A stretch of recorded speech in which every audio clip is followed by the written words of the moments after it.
Well, good afternoon. We now have live with us a member of the Amani coalition's presidency because he is the running mate, Jeremiah Kioni. This is after, of course, their candidate, Musalia Mudavadi, was just issued with a certificate, now officially presidential candidate. How does it feel for you and what next? It is a heavy responsibility, but what is important for us now is to hit the road, talk to Kenyans, convince them that we offer the best alternative, and so that is by and large what we have to do. From a few minutes from now, we'll be going to all parts of Kenya to talk to Kenyans.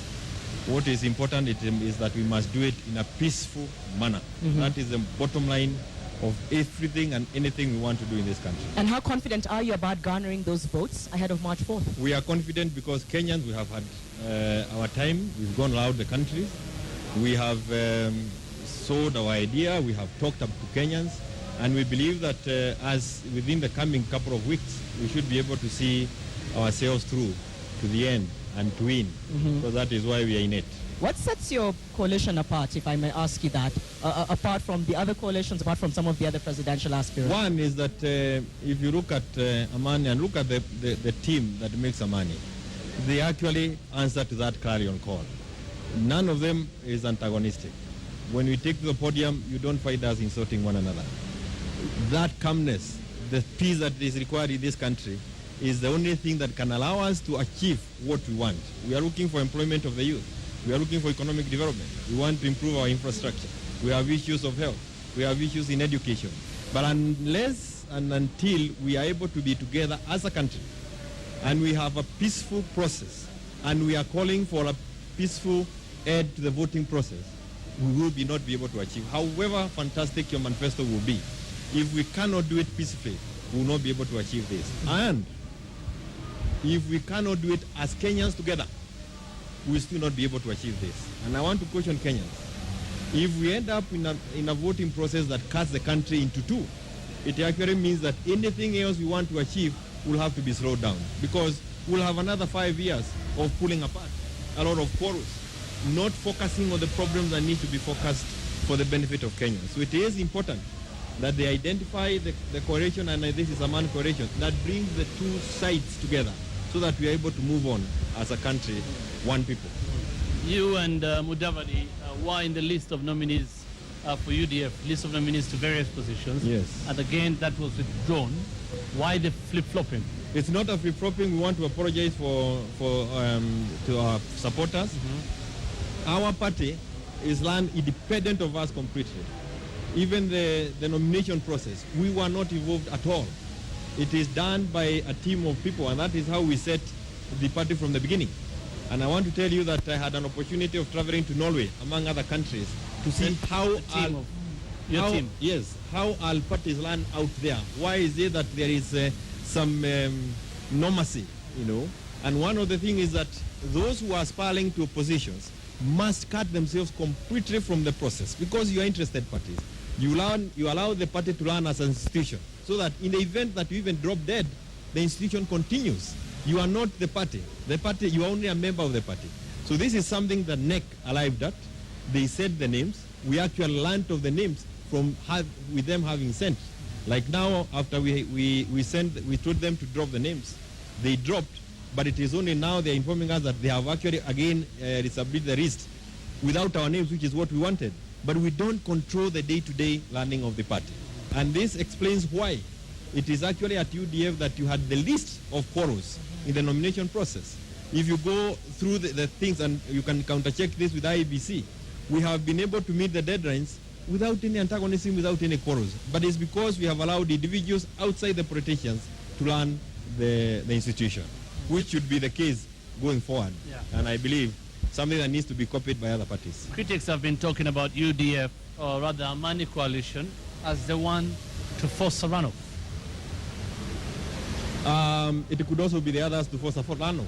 I think that's an argument that can be carried to either of the coalition. But again, we are out there, and you expect all sorts of things to be said. And we are not here to force a runoff. We are here to garner votes. And you'll see when the day comes of voting. Where do you think is your electorate? Why would people really vote for you? Where do you think you have the numbers? Where? Do you think you have the numbers? We have the numbers, and I want to tell you that we have the numbers because the numbers are not just in the noise making. Numbers are not just in the rallies. Numbers are also in the people who believe in what you are saying and the people who want to have the country moving forward. It is not a question of supporting just an individual. It's a question of supporting a team that can create an environment that will be useful for this country. And I want to tell you, move into these offices.